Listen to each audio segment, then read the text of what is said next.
გამარჯობა. მე ვარ მარიხი კამკამიძე, პროექტების კოორდინატორი კროკოს ქვაჩში და როგორც ჩემი სტატუსიდან ალბათ მარტივი პრედიქშენის გაკეთება შეგიძლიათ, ჩემი ნავანდელი გამოსვლა იქნება ნაკლებ ტექნიკური და უფრო მეტად ორიენტირებული იმაზე, როგორ მივუდგეთ AI wipe coding-ით და შექმნილ პროექტებს სტრუქტურულად და project manager-ულად. ძალიან მარტივად რო დავიწყოთ. რას გვაძლევს რეალურად wipe coding-ი? წარმოვიდგინოთ, რომ დღეს უბრალოდ გავიყვეთ რაღაცა იდეა გვაქვს, ან თუნდაც ჰაკათონზე ვართ და იძულებული ვართ რაღაც დემო ვერსიები რაც ფორმით მივაწოდოთ საბოლოოდ. ანუ ამის შესაძლებლობას გვაძლევს პირველ რიგში. პირველ რიგში იმას, რომ ჩვენი იდეები უბრალოდ მარტივი ბუნებრივი ენით ჩამოვაყალიბოთ რაღაც სივრცეებში, developer tool-ებში და ეს იდეები იქცეს საბოლოო პროდუქტებად, მაგრამ ამ საბოლოო პროდუქტებს თავისი trade-off-ები აქვს. და ამ trade-off-ებზე არის მნიშვნელობა მისანიჭებელი და ყურადღება გასამახვილებელი. ამ trade-off-ებზე ვილაპარაკებ მომავალში და ვილაპარაკებ იმაზე, როგორ მივუდგეთ ამ პროექტებს ისე, რომ არაფერი არ გამოგვჩეს მნიშვნელოვანი. კარგი. პირველ რიგში, რითი შეიცვალა და რა რეალობის წინაშე დავდექით. თუ აქამდე ვწერდით კოდებს, ძალიან გამოწვლივლით და ვწერდით line by line, ამ შემთხვევაში შეგვიძლია უბრალოდ ერთი პატარა prompt-ით შევქმნათ პროდუქტი. ეს პატარა prompt-ი შეიძლება იყოს ძალიან მარტივი, როგორც აქ გვაქვს გამოტანილი, რომ გვინდა რაღაცა playful pastel აპლიკაცია შევქმნათ, სადაც ადამიანები დაალოგინებენ თავიანთ ემოციურ მდგომარეობას. API-ის მნიშვნელობა რამდენად მნიშვნელოვანია და რა შედეგს გამოიღებს, ეს შემდგომ პროცესში შეიძლება ჩამოყალიბდეს, მაგრამ ამ მარტივი API-ის უკან რა პროცესი მიდის wipe coding-ის tool-ებში ან და გარემოში არის ის, რომ პირველ რიგში ეს tool-ები მიხვდება და გაანალიზებს როგორ შექმნას front-end-ი, როგორ შექმნას back-end-ი, როგორ დააკავშიროს ეს ყველაფერი დატაბაზებთან და საბოლოოდ თუ ეს lavables ან replit-ის მსგავსი tool-ებია დაალონჩოს კიდევაც. რა გაამარტივა ამით რეალურად wipe coding-მა? გამარტივა ის, რომ შეიძლება ადამიანებს, რომელსაც არის მის არის front-end-ი, არის მის არის back-end-ი, ან და არ ყოფილა full stack გამოცდილებით ადამიანი, შეუძლიათ, რომ მარტივად ეს ყველაფერი ერთ სივრცეში მოაქციონ. მოდი უბრალოდ რო წავიღოთ ეს ინფორმაცია, აქედანვე დავაკოპირებ და Lovable რა ხან დღევანდელი ჰაკათონის სპონსორიც არის Lovable და გამოჩნდა, ხო? პატარა დემოთი დავიწყოთ და შემდეგ უკვე გართულებულ ვერსიებზე გადავიდეთ და ყველა ეს კომპონენტი დავაინტეგრიროთ, რომელზეც ვილაპარაკებთ. წარმოვიდგინოთ, რომ გვინდა შევქმნათ ეს პატარა აპლიკაცია, სადაც ადამიანები დაალოგინებენ თავის ინფორმაციას. არავის, ვინც კოდთან ახლოს არ არის მის, რაც შეიძლება შეინახო, ან როგორ მოაწყო ეს database ბაზები, როგორ მოხდა ეს data handling-ი, მაგრამ ამ ყველაფერს გააკეთებს ჩვენი Lovable API და ვნახოთ აბა რას იზამს პირველ რიგში უკაცრავად. ეს ნაწილი გამოგვჩენია.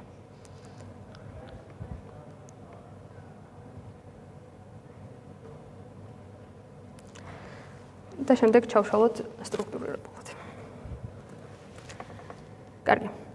სანამ ეს ფიქრობს და რა ხდება ამ პროცესში და რამ გამოიწვია ის, რომ ამ მდგომარეობამდე მივედით და ეს შესაძლებლობა მიეცა ყველა ადამიანს განურჩევლად პროფესიისა და განურჩევლად დეველოპერულ განათლებისა, ის არის, რომ შეიქმნა LLM მოდელები, ანუ large language მოდელები, რაც გულისხმობს დიდენობრივ მოდელებს და შესაძლებელი გახადა ჩვენი ბუნებრივი ენით ჩამოყალიბებული იდეის შინაარსის ანალიზი, ამ შინაარსის ანალიზის შესაბამისად მოქმედება და შემდეგ გენერაცია. კარგი. რა ხდება რეალურად back-ში? მოდი აქ გადავიდეთ ჯერ სანამ კოდზე მას ვსვამთ.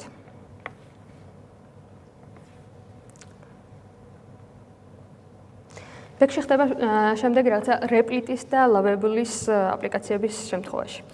პირველი იწყება იმით, რომ ჩვენ ვწერთ prompts და ვაძლევთ იდეას.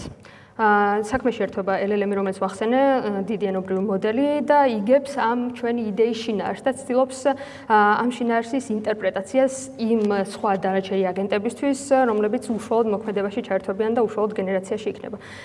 გააზრებული დავალება გადაეცემა planners, planner-ი აგენტი შეარჩევს framework-ებს როგორც წეგან ვახსენეთ front-end-ი, back-end-ი და database-ი, ყველა აპლიკაციას, ყველა გადაწყვეტილებას, ყველა იდეას თავისი რელევანტური და შესაბამისი framework-ი ჭირდება. ხო, შეიძლება ეს ცოდნა ჩვენ არ გვქონდეს, მაგრამ ეს ცოდნა აქვს LLM-ს და ამ ცოდნის ანალიზი შეუძლია LLM-ს. შესაბამისად, გადაეცემა Planner-ში, არჩევს Planner-ი ამ შესაბამის frameworks, ამ შესაბამისი framework-ით და ჩამოყალიბებული იდეით შემდეგ უკვე თამაში შემოდის coding agent-ი. Coding agent-ი გულისხმობს იმას, რომ უშუალოდ გენერაციაზე გადავა საქმე.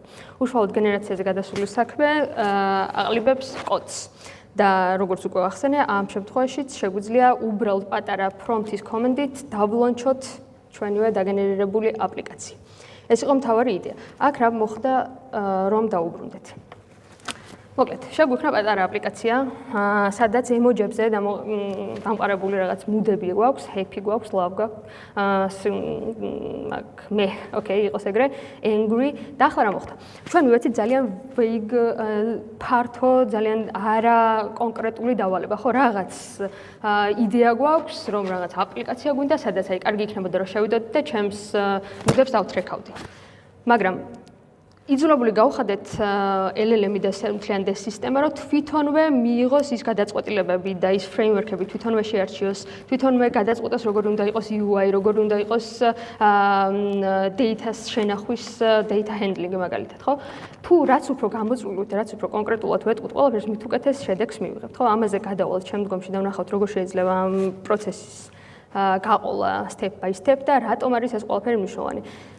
ამ ტიპის vibe coding-მა ზოგადად, ხო, მოდი ესე რო გავყოთ, არის თულები online თულები, როგორც არის Lovable, არის Replit და კიდე რაღაცები.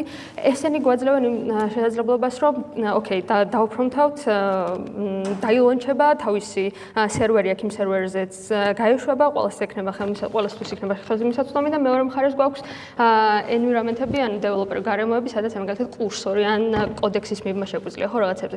ამ შემთხვევაში შეგვიძლია გამოვიყენოთ უშუალოდ line by line დახმარებისთვის, როდესაც developer ვარ, ამას ალბათ ნაკლებად გამოვიყენებთ. ეს არის უფრო MVP თემა, რომელიც რაც პირველად პროდუქტს შეგაქმნევინებს, რომელიც უბრალოდ იმუშავებს. კარგი იქნება დემოებისთვის. ოკეი, ეს ასე დავტოვოთ ამ ეტაპისთვის და ვნახოთ, რითი რეალურად მოვედით აქამდე. და რა არის, რატო არის ეს ყველაფერი ასეთი რევოლუციური. თუ ვიტყვით, რომ რაღაცა პარადიგმა შეიცვალა, ამ პარადიგმის ცვლილების მიზეზიც უნდა დავასახელოთ და რა არის რეალურად ამ პარადიგმის ცვლილების არსი. თუ რაღაცა software 1-დან 0-ში მოდი ასე დავყოთ და ჩემი დაყოფილი არ არის, მანდ მეც არ მივიწერ ჩემ თავზე. software თუ გვინდოდა რომ დაგვეწერა ძალიან გამოწვლიოთ კოდი და გვეწერა line by line როგორც ვახსენე, შემდეგ შემოვიდა software 2-დან 0, სადაც გვაქვს უკვე ნეირონული ქსელები, ნეირონულ ქსელებს ვასწავლით data-ს, ვაძლევთ data-ს, ნეირონული ქსელები თვითონვე weight-ებით წინასწარ გაწერილი ალგორითმებით ამ data-ში ხედავს პარამეტრებს და სწავლობს როგორ გადაჭრა შემდგომ უკვე ჩვენგან მისთვის მიწოდებული პრობლემები. ხოლო ახლა უკვე ვართ prompting-ს, ანუ prompt engineering-ზე, რომელიც იქცა ახალ ენად კოდინგისთვის, რომელიც ჯერჯერობით საწყის ეტაპზეა, მაგრამ რეალური მოლოდინები შეგვიძლია შევქმნათ იმისა, რომ სრულ არა მხოლოდ MVP, არამედ სრულიად ფუნქციონირება და API-ს და ნებისმიერი soft გადაწყვეტილების შექმნაში დაგვეხმარება, ამის promising-ი უკვე არის. კარგი, რა არის ძალიან მნიშვნელოვანი ფუნდამენტური საკითხები, რაც vibe coding-ში უნდა გავითვალისწინოთ. Vibe coding-ს აქვს ძალიან მაცდური რაღაც. რომ აი, ერთიანად მივწერ რაღაცა იდეა მაქვს, ან და რაღაცა პრობლემა მაქვს, თუნდაც უკვე ამუშავებულ soft-ში, მაგრამ აი ძალიან ვოღ რაღაც გონება მუცებ ჩამომიყალიბა იდეა და მოდი ამას მივწერ და ეს გაიგებს და მიხედავს. კი, გაიგებს და მიხედავს, LLM-ები და საერთოდ აგენტები ეს არიან, რომ ნებისმიერ შემთხვევაში არ გეტყვის მე ვერ გავიგე შენ რას მეუბნები, ვერ გავიგე როგორ გავაკეთო ეს, აუცილებლად რაღაცა გადაწყვეტილებას დაგიგენერირებს. ამიტომ თუ კი აქამდე არ გქონია კოდინგთან შეხება, მნიშვნელოვანი არაკოდერებისთვის, რომ ძალიან ფუნდამენტური გააზრება გქონდეს სისტემის არქიტექტურის, როგორ იწყება საერთოდ აპლიკაციები, რა არის მნიშვნელოვანი ტექნიკური კომპონენტები დღევანდელი აპლიკაციების და მთავარი ეს რაც კოდერებსაც გამოგვადგა, ის არის რომ ჩვენი მაინდსეტი იქცეს დაახლოებით ისედაც როგორც არის პროექტ მენეჯერის. იმისთვის რომ შემდგომ უკვე გართულებები სხვა გზაზე არ წამოიშვას და დამიჯერეთ უშუალოდ ჩვენ კროკოს ქვაჩი მაგალითად ჩვენი პროექტებისთვის ისე თქმა რომ მისულოთ რომ რაღაცების თავიდან წაშლა და თავიდან გაკეთება მოგწევია, იმიტომ რომ ამაზე მაცდურად შევცდენილ ვართ და რაღაც მარტივი გადაწყვეტით, მარტივი 1-2 პრომპტით გვინდა და რაღაცა გადაწყვეტილებები მიგვეყო, იმიტომ რომ რეალურად რაღაცა შედეგს დებს. მაგრამ როდესაც გინდა რომ რაღაც კომპლექსური დააშენო, ამ კომპლექსურსაც ისევე უნდა მივუდგე, როგორც აქამდე ვუდგებოდით თუნდაც software 1-დან 0-ში. მოდი შემდეგ ვნახოთ, ხო. ახლა ცოტა უფრო კონკრეტულზე ძალიან არ შეგაწყენთ ძირითადად ახლა ფრეიმვორკებზე და მაინდსეტზე ვლაპარაკობ, როგორ უნდა მივუდგეთ, მაგრამ მთავარი იდეა აქ, ესეც არ არის ჩემი და ესეც ძალიან აპრობირებულია უკვე ამ ეტაპისთვის web coding-თან მიმართებაში. არის რაღაცა 5 სტეპი, 5 ნაბიჯი, რომლითაც შეგვიძლია რაღაც MVP დონემდე მაინც როგორც მინიმუმ მივიდეთ. პირველი ეს არის thinking-ს ეძახიან, მაგრამ ჩვენ შეგვიძლია დავარქვათ ამას ჩამოყალიბების ეტაპი ქართულად. ჩამოყალიბების ეტაპი ნიშნავს იმას, რომ შევქმნათ PRD, როგორც იქნება ეს ნებისმიერ პროექტ მენეჯმენტის life cycle-ში. PRD თუნდაც ისეთი მარტივი გადაწყვეტა გვინდოდეს, რომელიც ერთ წინადადებაში ყალიბდებოდეს, მნიშვნელოვანია, რომ იმ გარემოს, რომელსაც ბუნებრივი ენით ვესაუბრებით, ამ გარემოს რაც შეიძლება მეტი ინფორმაცია და რაც შეიძლება ჩამოყალიბებული იდეა მივაწოდოთ ყველა თავისი კომპონენტით, ხო? მეორე ის არის ფრეიმვორკები. ფრეიმვორკები, აი ახლა რახან Laravel's პირდაპირ ძალიან მარტივი პრომპტი გაუწერე, Laravel's თავისშივე აქ ჩაშენებული ის, რომ რაღაცა კონკრეტული ფრეიმვორკებში არის შეზღუდული, ამ ფრეიმვორკებს მოარგებს და ამითვე გააკეთებს გადაწყვეტილებას, მაგრამ როდესაც ჩვენ გვინდა რომ უფრო კომპლექსური რაღაც გადაწყვეტილება მივიღოთ, არ ვიყენოთ უბრალოდ Laravel's, არამედ კურსორს ან პროექტს ვქნით თავიდან ბოლომდე, ამ შემთხვევაში გვჭირდება რომ გამოვიკლოთ რა ტიპის ფრეიმვორკები შეიძლება იყოს ყველაზე რელევანტური. თუნდაც წარმოვიდგინოთ იმ შემთხვევაში, რომ არ ვართ კოდერი, არ მქონია დეველოპერული გამოცდილება, აქაც რა დამატებით იდეა ლაპარაკის ის არის რამდენნაირად შეგვიძლია AI გამოვიყენოთ იმაში, რომ რეალურად პროდუქტი შევქმნათ. ხო, გარდა იმისა, რომ კოდს გვიწერს და რაღაც გვიგენერირებს, თავარი ის არის, რომ თუ გვესმის, რომ ფრეიმვორკები უკვე საჭიროა რაღაცა აპლიკაციის გადასაწყვეტად, ამ ფრეიმვორკების გამოკვლევაში შეგვიძლია ჩავთოთ AI. ძალიან მარტივად რო ვთქვა და უშუალოდ რო გითხრათ GPT-ს, რომ ძალიან კრიტიკულად მიუდგეთ და უთხრათ, რომ აი მე ესეთი და ესეთი იდეა მაქვს, მოდი შენ ჩამომიყალიბე ყველა სავარაუდო გადაწყვეტა ამის. ოღონდ მთავარი ის არის, როცა სიახლეა ჩვენთვის რაღაცა და უცნობია, ყველა ის პასუხი, რასაც AI გვეუბნება და ყველა ის სიახლე, რაც ჩვენამდე ინფორმაცია ჩვენამდე მოდის, ყველაფერი გვესახება რეალურად და ნამდვილად. და აქ არის მთავარი, რომ აი მივუდგეთ რაღაც კრიტიკულად, არასოდეს არ ვიყოთ თანახმა იმაზე, რაც პირველად დაგენერირეთ. ხო, ჩეკპოინტები აქ ბევრი არ მინდა რომ ვილაპარაკო, ჩეკპოინტები ეს იგივე არის რომ მქონდეს version control-ი, დეველოპერებისთვის ეს უცხო არ არის, მაგრამ აქაც შეცდომას უშვებთ ძალიან ბევრს, როდესაც web coding-ზე მიდგება საქმე, იმიტომ რომ უცებ ერთი პრომპტით ვაკეთებთ ეს აპლიკაციას და გვაუწყდება რომ version control-ი გვჭირდება. ესეც იმის ნაწილია, რომ დავჭრათ და milestone-ოთ ჩვენი მთელი development-ის ეტაპები. დებაგინგიც ისევ და ისევ თქვენთვის ნაცნობი სივრცეა და ნაცნობი ყოლება და კონტექსტი არის აქ მთავარი. კარგი, მოდი უფრო კონკრეტულად ჩავშლი შემდეგ სლაიდებში, რომ არ გავჩერდეთ და რა არის thinking-ი. Thinking-ი არის რეალურად web coding-ის ორი მთავარი კომპონენტი, ახლა დანარჩენი ძალიან გეცნობოდათ, ალბათ არის ეს thinking-ის და ბოლო ნაწილი კონტექსტის იდეა. Thinking-ი არის ის, რომ დეველოპერებისთვის მაინც ეს კომპლექსური ჩაშლილი, როგორც ნებისმიერ პროექტ მენეჯერი გააკეთებდა ესეთი მიდგომა არ არის რელევანტური. რელევანტური არის, მაგრამ უფრო მარტივად გადაწყვეტისთვის მიდრეკილები ვიქნებოდით, რომ არ განვითაროთ ეს კრიტიკული მიდგომები. ეს კრიტიკული მიდგომები გასაგებია, რომ ძალიან შაბლონურია და გასაგებია, რომ რაღაცა ისე ზედაპირულ მიდგომას ჩანს, მაგრამ რეალურად მაინდსეტის განვითარებაზეა, ხო? პირველი ეს არის ლოგიკური აზროვნება, ლოგიკური აზროვნება კი ლოგიკური ჩამოყალიბება, ჩვენ thinking-ს ჩამოყალიბება დავარქვით. ეს გულისხმობს იმას, რომ გამსაზღვროთ რა არის ეს ჩვენი პროდუქტი, რისი შექმნაც გვინდა, ხო? რა არის თვითონ ეს თამაში, რა არის ეს პროდუქტი.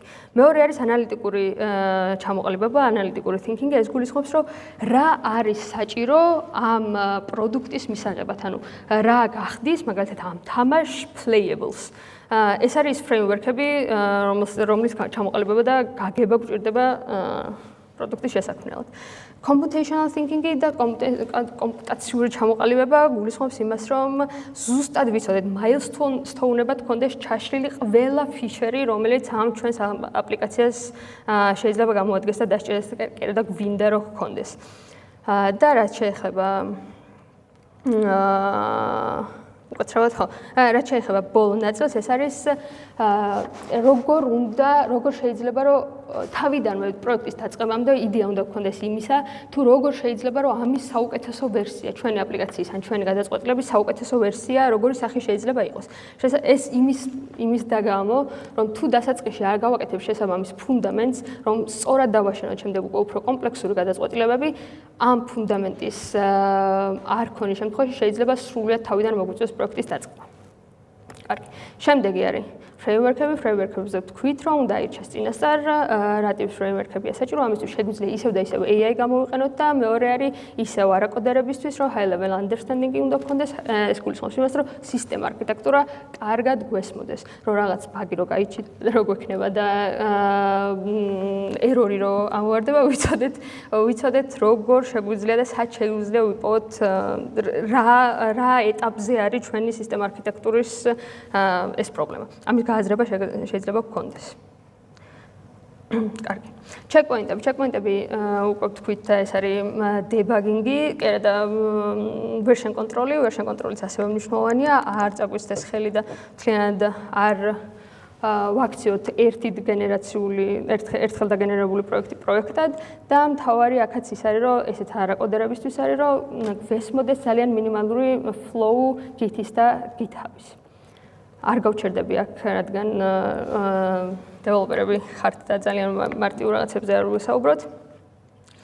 ხო, რაც შეეხება დებაგინგს. დებაგინგში ისევ და ისევ იგივე მეთოდია და იგივე მეთოდიკა გვჭირდება და არის რაც აქამდე პროექტებში გქონია. ერთადერთი არის განსხვავება იმაში, რომ ჩვენ შეგვიძლია დებაგინგშივე გამოვიყენოთ AI. და დებაგინგში გამოყენებული AI გულისხმობს იმას, რომ ნებისმიერი ჩვენი ერორი და ბაგი შეგვიძლია თავიდან ბოლომდე ჩაუკოპიროთ ან სხვა LLM-ს და ვკითხოთ რა შეიძლება იყოს ამის საუკეთესო გადაწყვეტილება, ან და ისევე იმავე სივრცეში ვთხოვოთ AI-ის პრობლემის პოვნა და გადაწყვეტა. ხო, კონტექსტი და კონტექსტის ნაწილი რატო არის მნიშვნელოვანი? პირველზე thinking-ზე ბევრი ვილაპარაკეთ და კონტექსტზე ვილაპარაკეთ ისევ ბევრს. Prompt engineering-ი შემოდის აქ, ხო, პრომპტებს წერთ და პრომპტებით ველაპარაკებით ჩვენს AI tool-ებს და სისტემებს. შესაბამისად, პრომპტის შიგნით რა ინფორმაციასაც მივაწვით, ამ ინფორმაციით ხელმძღვანელობს ჩვენი AI, ხო? შესაბამისად, რაც შეიძლება მეტი მაგალითი, მეტი შინაარსი, მეტი თუნდაც შეიძლება ეს იყოს Figma-ს უკვე მაგალითად OpenAI-ს აქვს Figma ბიბლიული და შეგვიძლია Figma-ს პირდაპირ დაგენერირებინოთ თქვენი UI და პირდაპირ ჩაუგდოთ ამ სისტემებს. ასევე შეგვიძლიათ ან გულისხმობ ვიზუალურ მოკაფეებს, შეგვიძლიათ სხვა დამატებითი ეგზამპლები, მაგალითები ჩაუგდოთ ფაილების სახით, დამატებითი data მიაწოდოთ, ან და უბრალოდ აუხსნათ მთელი იდეის შინაარსი, რა არის თქვენი ამ პროექტის იდეა, რისთვის არის, რატომ არის, რა გარემოში უნდა იყოს. ყველა ის ინფორმაცია, რომელიც დასჭირდებოდა დაახლოებით, რომ ვთქვათ, junior engineers, ის ინფორმაცია თავიდან ბოლომდე უნდა მოვაწყდოთ და კონტექსტი რა მიმართებაშია ასევე ერორებთან. წელა როგორც ვახსენე. ერორის შინაარსის გაგება LLM-სთან AI აგენტებს არ შეუძლია უბრალოდ იმით, რომ იცოდეს ერორის დასახელება. ანუ მთლიანად რაც უფრო უკეთესად კონტექსტში მოვაქცევთ ამ ერორს, ან ჩაუკოპირებთ მთლიანად თავიდან ბოლომდე, ან თუნდაც screen-ს გავუგზავნით, ამ შემთხვევაში უკეთესი გადაწყვეტილების და უკეთესი შინაარსის გამოტანა შეიძლება ჩვენს AI tool-ებს. კარგი. წეგან ვახსენე, რომ უნდა ვიცოდეთ რაღაც ძირითადი 5 ფაქტორი, კი არა, ძირითადი ფაქტორები თუ კოდერები არ ვართ. რომელიც ჭირდება თანამედროვე, არა მარტო თანამედროვე, ზოგადად ნებისმიერ აპლიკაციას და ნებისმიერ softს. და ეს არის აქ ჩამოთვლილია აუთენტიფიკაცია, დატაბაზები, storage, cronjob-ები და API-ს. ახლა თქვენ ეს ყველაფერი სავარაუდოდ ძალიან კარგად იცით, მაგრამ მაინც რო ორი სიტყვით გადავხედოთ, მასთვის ვინც არ იცის, ეს არის აუთენტიფიკაციის ნაწილი გულისხმობს, ვისთვის არის გათვლილი ეს აპლიკაცია და როგორ შეუძლიათ ამ ადამიანებს აუთენტიფიკაციის გავლა რა მეთოდებით. დატაბაზები ეს გულისხმობს იმას თუ სად ინახება ინფორმაცია. აი წეგან ჩვენ რო დავაგენერირებთ პატარა API, სადაც ჩვენს ემოციებს ვინახავთ. ხო, ის შენახული ემოციები, რაღაც 20 ემოციის ეს აქვს შენახვის ფუნქციონალი თუ არ ვცდები. ხო და ამ ეს ემოციები სადღაც უნდა შეინახოს. ოღონდ დატაბაზებს გარდა იმისა, რომ სადღაც ინახება, აქვს data handling, როგორ ინახება, რა წესებით ინახება, რა framework-ებში ხდება ამ ყველაფრის დაჰენდლა. ეს ამაშიც გარკვეული უნდა ვიყოთ. Storage რაც არის, storage გულისხმობს იმას, აი როგორც მაგალითად არის ნებისმიერი თუნდაც Google Drive, ხო, ინახება ფაილები, დიდი ინფორმაცია, რაც აპლიკაცია შეიძლება დაგვიჭროს. ჩვენ შემთხვევაში იქნება მაგალითად პროფილის სურათი ან რაღაცა დამატებით ინფორმაცია, რაც ჩვენთან არის. უშუალოდ user-ზე იქნება მიბმული. Cron job-ები იგივეა, ჩავთვალოთ, რაც აი AI-ის კუთხით რო განვიხილოთ cron job-ები, აი რასაც N8-ი ან Zapier-ი აკეთებს ავტომატიზაციები, ხო? რაღაცა სტარტი აქვს, რაღაცა ტრიგერი აქვს და ამ ტრიგერზე მუდმივად რაღაცას უშვებს. ეს ავტომატიზაციები ჩვენ შემთხვევაში შეიძლება იყოს, რომ მუდის მიხედვით daily basis უგზავნიდეს რაც codes რა ქვია სიტყვას რომელიც мотивация, სამოტივაციო იქნება რაღაც მსგავსი. და API. API call-ები დღეს მithumetes განსაკუთრებით AI-ზე მიდგება საქმე ძალიან მნიშვნელოვანია. ეს არის API გულისხმობს იმას, რომ რაღაცა სხვა გარე სივრცეს უკავშირდებით და იქიდან მოგვაქვს ინფორმაცია, ხო? ამიტომ API-შიც გარკვეულები უნდა ვიყოთ, რაც შეიძლება კარგად. მოკლედ, ეს არის ის ხუთი ძირითადი კომპონენტი, რომლის კარგად გააზრებითაც უკვე ჩვენ შეგვეძლება არა მარტო კარგი და სწორი thinking მეთოდების ჩამოყალიბება, ანუ სწორად ჩამოყალიბოთ თავიდანვე პროექტი, არამედ ვიცოდეთ, როდესაც ამ პროექტს რაღაცა უფრო კომპლექსურს ვიდრე ჩვენი მაგალითი იყო გავაკეთებთ, ამ კომპლექსური პროექტის რომელ ეტაპზე გამოჩენილი რომელი ერორი, რა მიზეზით და სად შეიძლება იყოს. მოკლედ, მთელ სისტემ არქიტექტურას ვიგებთ, გვესმის როგორ მუშაობენ აპლიკაციები და შესაბამისად სწორადაც მივმართავთ AI-ს, რომ დაგვეხმაროს ამ გადაწყვეტილებების ჩამოყალიბებაში. კარგი. ეს არის ჩვენ Moodmate-ის პატარა API-ს გაკეთება ვცადეთ წენა, ხო? ჩამოგვეყალიბა აი ესეთი რაღაცა, რომ მარტივი prompt-ი იყო, რომ გავუკეთე რაღაც playful API, სადაც უბრალოდ დავაგენერირებდი, და დავლოგავდი ჩემს განწყობებს.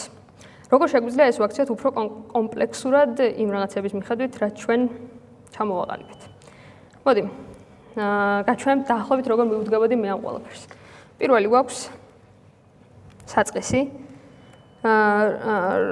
აპლიკაცია, სადაც ინახება 20 entry, მაგრამ არაფერი სხვა არ მიგვიწოდებია ამ lavable-ისთვის. კარგი. გამოვიყენოთ GPT იმისთვის, რომ უთხრათ, რომ prompt engineering-ის ერთ-ერთი მთავარი ნაწილი ის არის, რომ მივანიჭოთ როლი. იმიტომ რომ GPT არის გენერაციული AI, გენერაციული AI-ს თუ არ მისცემ რაღაცა პრიზმას, თუ არ დავუყენებ რაღაცა და დააყენებ რაღაცა პრიზმის წინაშე, ვერ მიხვდება საიდან უკეთესად ვერ მიხვდება საიდან რომელი კუთხიდან გესაუბროს. ამიტომ პირველ რიგში მივანიჭებთ roles, რომ act like senior developer and help me create an app in რატო დავუკონკრეტო lovable. როგორც გითხარით, lovable-ს თავისი გადაწყვეტა აქვს framework-ების. და ამან შეიძლება ისეთი რთული და უფრო კომპლექსური API დააღიქვას ჩვენი სურვილი და ჩვენი იდეა და მოგვცეს framework-ების სულ სხვა განზომილება და სულ სხვა მაგალითები, ვიდრე აქვს lovable-ს. Okay. კარგი, ეს ნაწილი ჩამოვაყალიბეთ, რომ გვინდა lovable-ს დავაგენერირებთ. უთხარით, რა გვინდა რომ გააკეთოს, რა უნდა იყოს ეს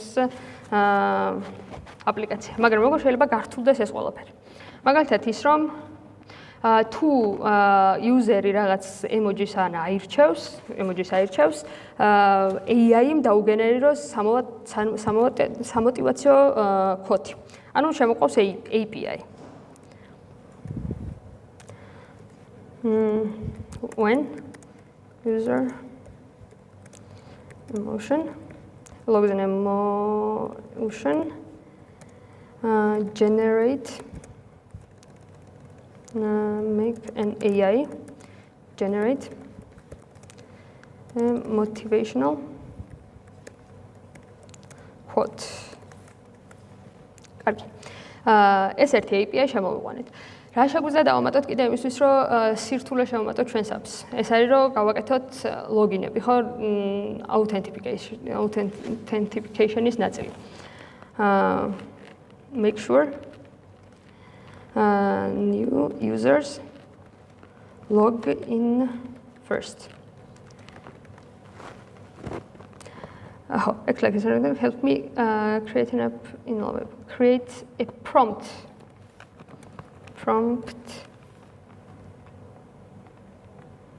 for Lovable Pro რეალური იქნებოდა, იმიტომ რომ ამას ვაგენერებთ prompts. და რატო გვჭირდება რომ ეს გამოვიყენოთ? Lovable-ის და ბევრი სხვა მსგავს გადაწყვეტის მინუსი ის არის, რომ აქვს ტოკენები და აქვს ასევე ლიმიტები, ხო? და დაგვაზოგინებს იმ ნაბიჯებს და იმ გზებს, რომელიც უნდა გავიაროთ. ეს ზუსტად ჩამოყალიბებს რაღაცა თანმიმდევრობას და არ გამოგვიტოვებს არაფერს, რომ ზედმეტი პრომპტები არ ვწეროთ. First. კარგი, მოდი ვნახოთ ამისთვის რა prompts დაგვიგენერებს პირველი. ეს ყველაფერი იმისთვის კეთდება, რომ იმედი მაქვს სადღაც error-საც გავუკეთებს Lovable-ი. ხო, გადაწყვეტა თვითონვე გადაწყვეტა, რომ UX-ის და სტაილის თემა თვითონვე შემოიტანოს, იმიტომ რომ მე გამომრჩა. ხო, აი, text-ში თვითონვე რადგან Lovable-ი უხსენეთ, ზუსტად ის წამოიღო, რასაც handle-ობს თვითონ Lovable-ი. შემდგომში მოდის, ხო.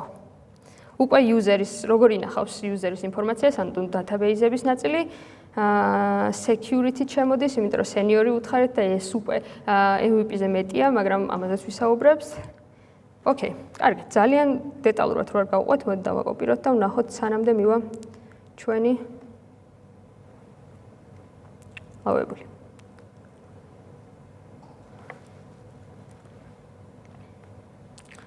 და მოდი გავაკეთოთ სრულად ახალი.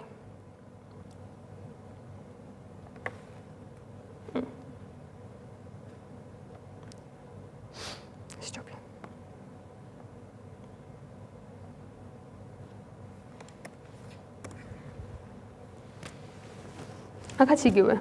მიდის LLM-თან, LLM იაზრებს ჩვენს მიწერილს, ცდილობს რომ დაიჭიროს პატერნები, იდეები, გადასცეს შემდეგ planner-ი გადაწყვეტს და აქ უზოგავთ Lovable-ს მაგალითად იმ ნაწილს, რომ არ უნდა გადაწყვეტოს framework-ები, არ ჭირდება სტაილის თვითონ გადაწყვეტა არაფერი, იმიტომ რომ მივაწოდეთ უფრო კონკრეტული იდეა, ხო?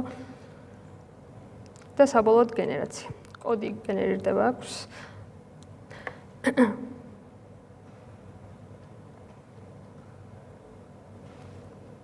Okay. დრო უნდა, მაგრამ იმაზე ნაკლები ვიდრე ხელით დაწერილ კოდს დაშვებთ.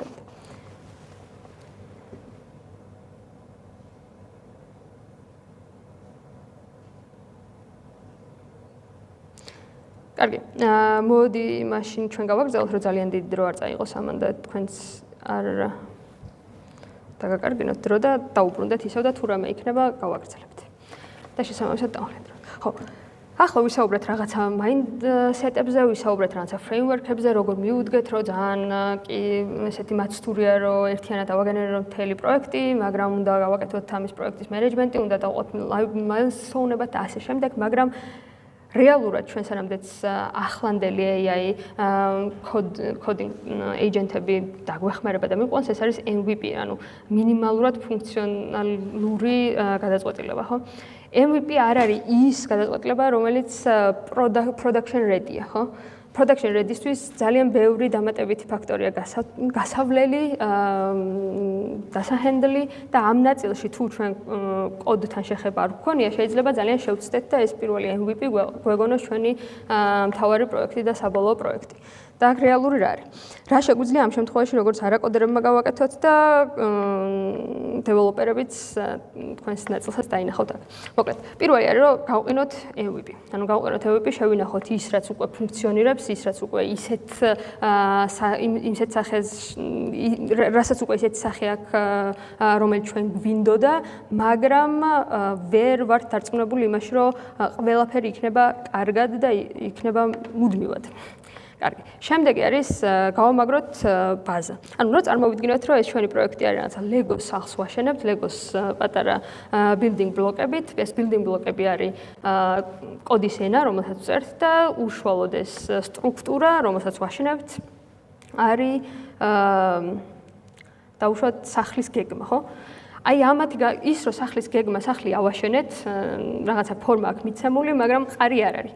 ამ სიმყარეში დასარწმუნებლად საჭირო იქნება რომ გადაიხედოს ეს კოდი თანმიმდევრობით და ის რომ ერთხელ უკვე გაკეთებული რატომაც გითხარით რომ მაილსტოუნებად უნდა დაიყოს ჩვენი პროექტი ის არის რომ მთლიანად ერთიანად თავიდან გადახედვა არ დაგჭირდეს ამ პროექტის არ დაგჭირდეს ამ პროექტის იმიტომ რომ გულისხმობს იგივე იქნება რაც თავიდან დაწერილი და ხელით დაწერილი პროექტი ხო ამიტომ ნებისმიერ მაილსტოუნს ეტაპზე გავჩერდეთ და გადავხედოთ კოდს და დავრწმუნდეთ რომ ის მყარია ხო, გავხადოთ reliable გულისხმობს იმას, რომ თუ ავაშენეთ ეს სახლი, შეიძლება ამ სახლში ვიღაცა მყარეში აღოს და შეგნით პატარა ფიგურები აიღოს, რაც გვაქვს და გაიტანოს. აი ამაში დარწმუნება მით უმეტეს არაკოდერებისთვის არ ვიცით და შეიძლება არ იცოდნენ ბევრი ძალიან ისეთი მნიშვნელოვანი დეტალი. ამიტომ უნდა ვიყოთ დარწმუნებულები, რომ ეს safety აქვს ჩვენს აპლიკაციას. და გადაწყვეტილებას, ხო. რაც შეეხება watcher costs. Watcher cost-ი შეიძლება მნიშვნელოვანი იყოს, API call-ები აქამდეც იყო, მაგრამ განსაკუთრებით როცა მიდგება AI-სთან და AI გენერაციასთან საქმე, შეიძლება ვითომ ერთი შეხვედრით ძალიან იაფია, მაგრამ გადაწყვეტილებას გააჩნია და ყოველთვის ვიცოდეთ და დავთვალოთ, რამდენად რელევანტურია ჩვენი cost-ები, რომელსაც ამ API-ებით გავცემთ და გავწევთ, იმასთან რისი მიღებაც ამ აპლიკაციით შეგვიძლია. და მთავარი დავამატოთ სტრუქტურა გულისხმობს იმას, რომ დავადოკუმენტიროთ ჩვენი პროდუქტი. ისევ და ისევ გულისხმობს Git-ს და version controls. მოკლედ, აქაური trade-off-ი, მთავარი trade-off-ი vibe coding-ის არის ის, რომ შეგიძლია რაღაცა მიიღო ძალიან სწრაფად, მაგრამ არ იქნება perfect. მაგრამ აქ არის მთავარი იდეა. სწრაფად და პირველი იდეა რომელიც შეიქმნება და იმუშავებს მალე და გაკეთდება სწრაფად, მაგრამ შეგვიძლია შემდგომ უფრო მოგვიანებით გავხადოთ ის perfect. და ისეთი როგორც ჩვენ გვინდა რომ გქონდეს. ნებისმიერ შემთხვევაში დროს ამცირებს, efforts ამცირებს და გვეხმარება რაღაცა იდეის მიღწევაში, ხო? ტყუილად რომ. კარგი. ისევ ახლა mindset-ზე ვართ გაჩერებული და mindset-ი რაც ახლა დღეს ვისაუბრეთ, ახლა ვისაუბროთ გულისხმობს ზუსტად მაგ mindset-ის ჩამოყალიბებას, მაგრამ ერთი პატარა გადახედვით რომ გადავიაროთ, რომ თავარი არის დავიწყოთ პატარა იდეით. MVP შექმნით, ვიცოდეთ რა გვინდა ზუსტად, როგორი გვინდა რომ იყოს. შემდეგ ვიცოდეთ რომ ამ პროექტის შექმნის პროცესში აუცილებელია ჩვენი ჩართულობა და არ მივენდოთ თავიდან ბოლომდე AI-ს და არ მივენდოთ თავიდან ბოლომდე AI აგენტებს. მესამე არის რომ ყავდეს დაბმული ასე ვთქვათ AI იმით რომ მუდმივად ვამოწმებდეთ. არ მივენდოთ რასაც გადაწყვეტს. ყოველთვის ვიყოთ კრიტიკულები, არც lovable-თან ვიყოთ okay ბოლომდე, არც replit-თან, არც ნებისმიერ კურსორთან, მუდმივად თუ მანდა მაინც ჩვენი რესურსის ჩადება ამაში არ გვინდა, ნებისმიერ სხვა AI თულის გამოყენება შეგვიძლია კრიტიკულად გადავიაროთ ყველა ის გადაწყვეტილება, რასაც AI ასე ავტომატურად დაგვგენერირებს. ხო, ეს მეოთხე ნაწილი უფრო არაკოდერებისთვის არის და გულისხმობს იმას, რომ ჯობია, როდესაც, თქვით რაღაცა 5 ნაწილი აპლიკაციის და 5 სტეპი, რომელიც აპლიკაციის შექმნისთვის დაგჭირდება, მაგრამ მთავარი მაინც ამ სისტემის არქიტექტურის აღქმისთვის და ამ 5 ნაწილის კომპონენტის შესწავლაში ის არის, რომ უშუალოდ როცა პროექტს დაიწყებთ, ამ პროექტის პარალელურად ეცადოთ, რომ კოდის იდეა გაიგოთ. კეთებაში trial and error-ში ისწავლოთ ის, რაც საბოლოოდ გამოგადგებოდათ რეალური პროდუქტის შესაქმნელად. ხო. და რაც მთავარია, ყველაზე მნიშვნელოვანი, თუ vibe coding-ი ქმნის სწრაფ გადაწყვეტილებებს, არ შევცდეთ და არ მივედოთ უბრალოდ სისწრაფეს და ვიცოდეთ, რომ სიცხადე და სტრუქტურირებული მიდგომა უფრო მნიშვნელოვანია, ვიდრე სისწრაფე. კარგი. მოდი შევხედოთ აქ ჩვენს apps, რომელიც რატომაც გაჩერდა, დიზაინი, color palette-ი.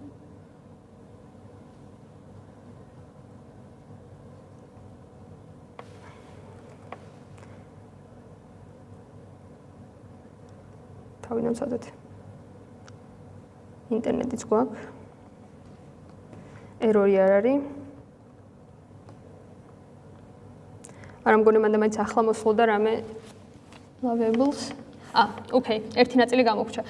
ამ შემთხვევაში, რადგან ჩვენ მოვთხოვეთ ჩვენს lavables, რომ AI-სთან კონდეს კავშირი, ანუ API call-ი მოვთხოვეთ, პირველი შეგვეძლო ჩვენ მიგვეცა API key, თუმცა lavables ჩაშენებული აქვს ეს და ამაზე წვდომას ითხოვს და ასევე დატაბაზებზე. და ეს გამოგრჩა წეღან.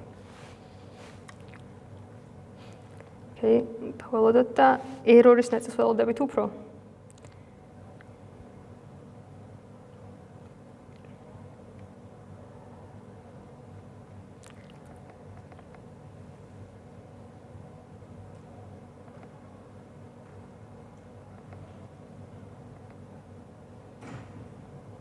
კარგი.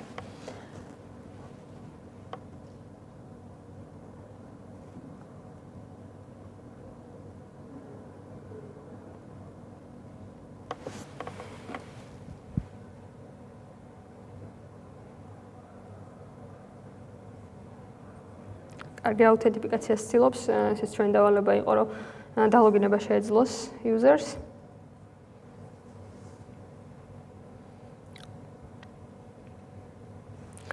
რაღაც იმაზე მეტი დრო ჭირდება, ვიდრე არც ისეთი რთული გადაწყვეტილება, მაგრამ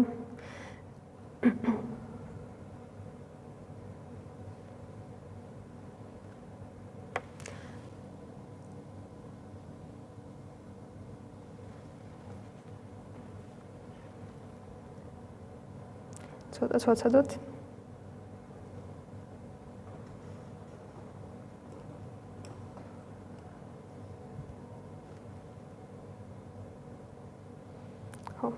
მთავარი აქ რა არის კიდევ თუნდაც პატარა მარტივი აპლიკაცია გვინდოდეს რაღაცა. შეიძლება მეთოდური მიდგომაში ისე გადავწყვეტოთ, რომელი უფრო მნიშვნელოვანი ჩვენს ახლა როგორც ხედავთ, აუთენტიფიკაციას უფრო მეტ დროს უთმობს და შეიძლება უფრო რთული ნაწილი იყოს lavables-თვის და ნებისმიერი მსგავსი თულისთვის და შეიძლება ეს ყოველთვის ბოლოს შეიძლება კი არა ჯობია რომ ბოლოსთვის მოვიტოვოთ ხოლმე. იმიტომ რომ პირველი MVP ყველაზე მნიშვნელოვანი ფუნქციური მოდელი შეიქმნას. და საკმაოდ ბევრი დავალება აქვს ამ ეტაპისთვის. რეალურადაც რო ვთქვათ.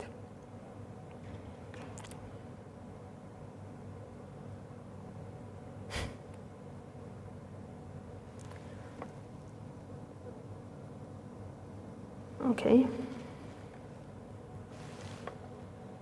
არც ჩანს ხო აქ რას აკეთებს?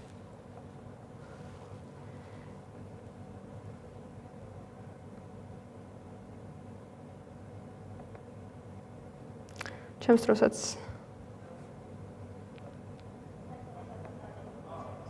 ოკეი, readme-ს ქმნის.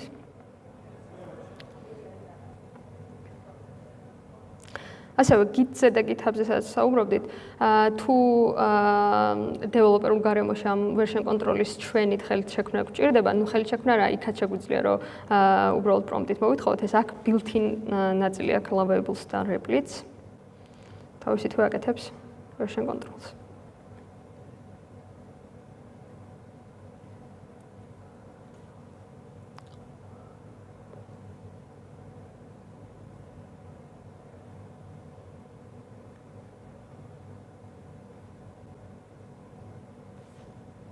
მედია ძალიან დიდი ხანით არ დასჭირდება, თორემ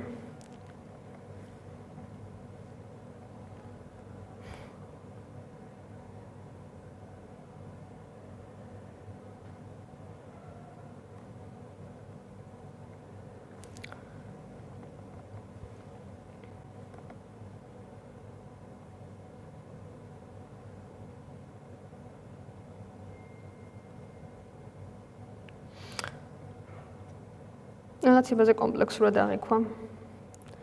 ვიდრე მოვთხოვეთ და ეს არის ალბათ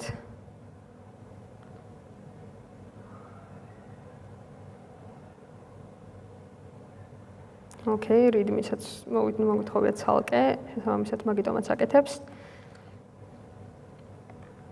ოკეი, ესეც გასაგებია. კეთ მეთოდები ეს იმისთვის, რომ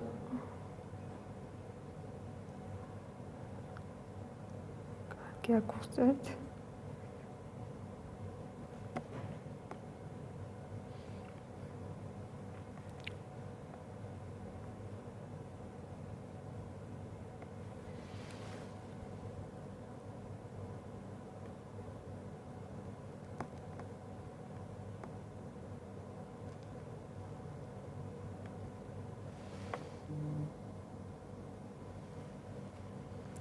ოკეი. გააკეთე საინინი. მაგალითად ესე. ნახოთ აბა. არ აკეთებს.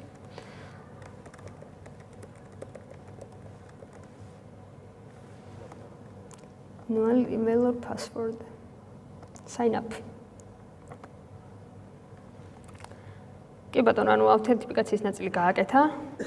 ახლა გვჭირდება რომ დავწმუნდეთ რომ API-ს იძახებს და აგენერირებს ML LLM-ი შესაბამის კოდებს, მაგალითად calm. ოკეი, ესეც მუშაობს, სამწუხაროდ ერორი არ გააკეთა. აი ეს ნაწილი და note-ი არ გქონია პრომპტში სავარაუდოდ წესით და რიგით, თუმცა თავისით დააგენერირა. კარგი, სამწუხაროდ ერორი არ არის. ავტენტიფიკაციაც გავიარეთ, ამებსაც ინახავს ჩვეულებრივად 20-მდე. ნახოთ აბა.